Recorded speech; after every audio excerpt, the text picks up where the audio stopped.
যদি করো, টিচাররা যদি তোমার প্রতি খুশি থাকে, সন্তুষ্ট স্যার থাকে, প্রতিদিনই তো মার্ক আপনাকে এমনিতেই। চকলেট দিলাম। আরে পাগল, চকলেট খেয়ে কি আর খুশি হয়? মনের চাহিদা না মিটিয়ে জীবের চাহিদা মেটালে কি আর হয়? শুধু দ্বীপ দিয়ে কি আর জীবন চলে রে পাগলা? জীবন চালানোর জন্য মনটাকেও খুশি করতে হয়, বুঝতে পেরেছো? তুমি তো শুধু আমার চকলেট দিয়ে সেটা দিয়ে তো শুধু জিপটা। কি ব্যাপার সঞ্জিদা, আজ তো কলেজ অফ, সেই জন্য কোচিং ও তো সবাইকে কালকে না নিষেধ করে দিলাম, আজকে কোনো কোচিং করাবো না। তবুও তুমি আজকে বাসায় এসছো, আমি তো কিছু বুঝতে পারছি না, কি হয়েছে? কোনো সমস্যা নাকি? স্যার আমি তো এবার এক্সামে রেজাল্টটা ভালো করিনি, নাম্বারও কম পেয়েছি। তাই আজকে যদি আপনি আমাকে একটু এক্সট্রা ভাবে একটু ক্লাস নিতেন, ভালো হইতো। তো তুমি পড়াশোনা ঠিকভাবে করছো না, ক্লাসে ফাঁকি দিচ্ছ, কোচিং এ পড়াগুলো দিলে সেগুলো কমপ্লিট করে আসছো না, সেই জন্যই তো তোমার রেজাল্ট খারাপ আসছে। তোমার রেজাল্ট তো খারাপ স্যার হবেই। আমাকে আজকে এক্সট্রা ক্লাস নিন, আমাকে ভালো করে বুঝিয়ে দিন স্যার, আমি পারবো। আমাকে বাসা থেকে খুব বকাবকি দিয়েছে স্যার। তো বাংলাদেশ থেকে তো বকা দেবে তোমাকে। তোমাকে আমি এক্সট্রা তোমাকে ক্লাসে দেখাচ্ছি, সেই পড়াগুলো আবার সবার সাথে বসে কোচিং এ এত করে দেখিয়ে দিচ্ছি, তারপর তুমি কেন পারবে না? আমার প্রশ্ন হচ্ছে সেইখানে, তুমি তো বাসায় ঠিকভাবে পড়াশোনা করো না। সারাদিন ফেসবুক আর ইউটিউব নিয়ে পড়ে থাকলে একটা মানুষের পড়াশোনা করার সময় হয়? স্যার আমি এবার পড়াশোনা করবো স্যার ভালো করে, আপনি আমাকে প্লিজ। আর পড়াশোনা তুমি এখন করবে তো এতদিন কেন করোনি? তুমি তো তোমার নিজের খারাপ রেজাল্টের জন্য তো তুমি নিজেই দায়ী, এটা তো অন্য কেউ দায়ী নয়। স্যার তার তোমার জন্য সাথে তোমার বান্ধবীরা যারা আমার কাছে ক্লাস করেছে তারা সবাই ভালো রেজাল্ট করেছে। স্যার আমার ব্যাচে শুধু, শোনো আমার কথা শোনো আগে, আমার ব্যাচে শুধু একমাত্র তুমি যে পাস করতে পারোনি, সেটা আমার জন্য ভয়ঙ্কর লজ্জা। কারণ তুমি পড়াশোনা করো না ঠিকভাবে। তুমি তো যদি পড়াশোনাটা করতে ঠিকভাবে, তাহলে তোমার রেজাল্ট এরকম খারাপ হতো স্যার না। আমাকে, স্যার তুমি আপনি আমার যেভাবে অ্যাসাইনমেন্ট বলবেন আমি সেভাবেই শুনবো স্যার, প্লিজ স্যার। তুমি আমার অ্যাসাইনমেন্ট গুলো যদি কমপ্লিট করতে, আমি যেভাবে পড়া তোমাকে দিয়েছি সেই পড়াগুলো যদি তুমি সুন্দর করে কমপ্লিট করতে, তাহলে তো তোমার রেজাল্ট খারাপ হওয়ার কোনো সুযোগই নেই। স্যার প্লিজ স্যার, আপনি যেভাবে বলবেন আমি সেভাবে বলবো স্যার, আর ফাঁকি দিব না স্যার।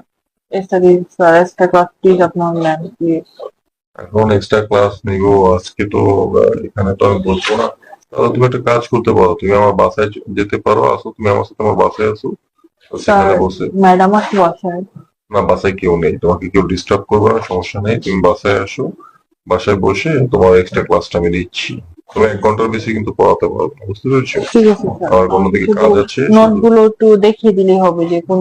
তোমাকে আমি নতুন কিছু অ্যাসাইনমেন্ট দিচ্ছি, এগুলো তুমি কমপ্লিট করলে এবার একটা ভালো রেজাল্ট করতে পারবে। ঠিক আছে স্যার, আর থ্যাংক ভালো ইউ থ্যাংক রেজাল্টের ইউ। পেছনে শুধু পড়াশোনা নয়, বুঝতে পেরেছো, আরো অনেক কিছু আছে। তোমাকে আজকে আমি কিছু একটা নিনজা একটা টেকনিক শিখিয়ে দেবো, যে টেকনিকটা তুমি যদি অ্যাপ্লাই করো, তাহলে তোমার রেজাল্ট এমনিতেই ভালো হবে। ঠিক আচ্ছা, আছে তুমি আমার স্যার। সাথে আমার আসো, আমার বাসায় আছো। ঠিক আছে স্যার। শোনো, আমি তোমাকে যে এখন যে অ্যাসাইনমেন্ট গুলো দিয়েছি, বুঝতে পেরেছো? স্যার এই যে দেখেন, এই যে এগুলো কি পরীক্ষায় আসবে? হ্যাঁ, এগুলো এগুলো তোমার প্রত্যেকটা অ্যাসাইনমেন্ট, আমি তোমাকে শোনো, আমি তোমাকে বলে দিচ্ছি, প্রত্যেকটা অ্যাসাইনমেন্ট আমি যেগুলো যেগুলো দাগিয়ে দিয়েছি, প্রত্যেকটা অ্যাসাইনমেন্ট তুমি সুন্দর করে বাসায় যে করবে। জি স্যার। যেখানে বুঝতে না পারবে সেখানে আমাকে জিজ্ঞেস করবে। ঠিক আছে স্যার। আর পড়াশোনা বুঝছো, পড়াশোনা শুধু মানে পড়লে হবে না, মনোযোগ দিয়ে পড়তে হবে। জি স্যার, 100% মনোযোগ আছে। তোমার তো মনোযোগ আছে, তুমি ফেল করছো কিভাবে বারবার? মনোযোগ থাকলে একটা মানুষ ফেল করে নাকি? শোনো, পড়াশোনা একটু মনোযোগ দিয়ে করবে। আর যেখানে না বুঝবে সেখানে আমাকে জিজ্ঞেস করবে। আমি তোমাদের এক্সট্রা ক্লাসগুলো কেন নেই, সেটাই তো তোমরা বুঝতে পারো না। আমি তোমাদের এক্সট্রা ক্লাসগুলো নেই তো যেন তোমরা যেগুলো বুঝতে না পারো সেগুলো যেন আমাকে চেয়ে বুঝতে পারো, বুঝতে পেরেছো? জি স্যার। স্যার আপনারা বললেন একটা নিনজা টেকনিক কি শিখাবেন, সেটা শিখান তাহলে। ও, পাস করার একটা নিনজা টেকনিকের কথা যে জি বলেছিলাম স্যার। সেটা, হ্যাঁ। সেটা এখন তোমাকে যে শেখাবো, তুমি কি সেটা পারবে কি না সেটা তো সেটা আমার একটু বলেন, সন্দেহ আমার শুধু হচ্ছে। এবার পরীক্ষার পাশ করলে সেখানে বাসা থেকে আমি খুব বকা খেয়েছি স্যার, আমি 2 ঘন্টা ধরে রাস্তায় বসে আছি বকা খেয়ে। তো বাসা থেকে তো বকবে, এত টাকা পয়সা খরচ করে লেখাপড়ার জন্য দিচ্ছে, এত সুন্দর সুন্দর জামা কাপড় পরার জন্য দিচ্ছে। আচ্ছা, তুমি এই যে জামার নিচে পরেছো, এটা কি? স্যার এটা একটা ড্রেস। এটা কেমন ড্রেস? এরকম ফাঁকা ফাঁকা ড্রেস এরকম তো ড্রেস কখনো দেখিনি। স্যার এটা হচ্ছে একটা হট ড্রেস। Hot dress? জি স্যার। তো তুমি এটা পরে কেন প্রায় টিউশনি করতে এসেছো? স্যার এটা মানে বলতে হচ্ছে কমফোর্ট লাগে তো এর জন্য পরেছি। কমফোর্ট লাগে সেটা তো বোরকার নিচে তোমার তো শরীর দেখা যাচ্ছে, শরীরের বিভিন্ন অংশ এইভাবে তো দেখা যাচ্ছে তো সেটাতে। জি আচ্ছা স্যার। যাই হোক, এটা কোনো সমস্যা নয়, তুমি পড়েছো, ভালোই লাগছে যদিও তোমাকে। স্যার নিনজা টেকনিকটা কি বলেন, আমি শিখি। শোনো, নিনজা টেকনিকটা হচ্ছে কি জানো, মাঝে মাঝে টিচারদেরকে একটু খুশি করতে হয়, সেটা যদি করো, টিচাররা যদি তোমার প্রতি খুশি থাকে, সন্তুষ্ট স্যার থাকে, পরশু দিনই তো মার্ক আপনাকে এমনিতেই। চকলেট দিলাম। আরে পাগল, চকলেট খেয়ে কি আর খুশি হয়? মনের চাহিদা না মিটিয়ে জীবের চাহিদা মেটালে কি আর হয়? শুধু দ্বীপ দিয়ে কি আর জীবন চলে রে পাগলা? জীবন চালানোর জন্য মনটাকেও খুশি করতে হয়, বুঝতে পেরেছো? তুমি তো শুধু আমার চকলেট দিয়ে সেটা দিয়ে তো শুধু জীবটাকে খুশি করছো। মনটাকে খুশি করার জন্য তো মনে তো অন্য কিছু চায়, সেটা কি তোমরা বোঝো না? তোমার বান্ধবী অঙ্কিতা, সেও কিন্তু আমাকে খুশি করে। সে যে এত মার পায়, কোথায় পায়?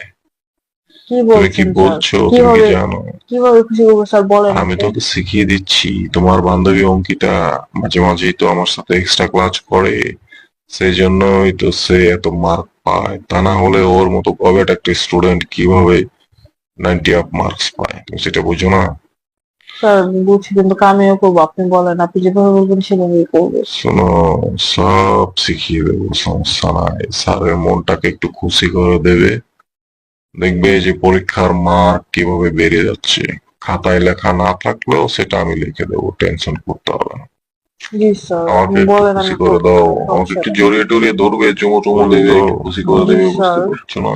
তাহলে স্যারের স্যার সাথে আমি যে একটু আপনাকে একান্ত যেভাবে খুশি সময় করব, কাটাতে হবে, বুঝতে সেখানে পেরেছো? অঙ্কিতা তারপর দেখবেন 0 মার্কস স্যারকে পাবে। একটু খুশি করতে হবে, বোঝো না কেমন খুশি করে তোমাদের? তোমরা গার্লফ্রেন্ড বয়ফ্রেন্ড কিভাবে খুশি করো, স্যার আমার সেইভাবে। তো বয়ফ্রেন্ড নাই, তাই আমি বুঝি না। তোমার বয়ফ্রেন্ড নেই তাতে কি হয়েছে? আমি তো আছি।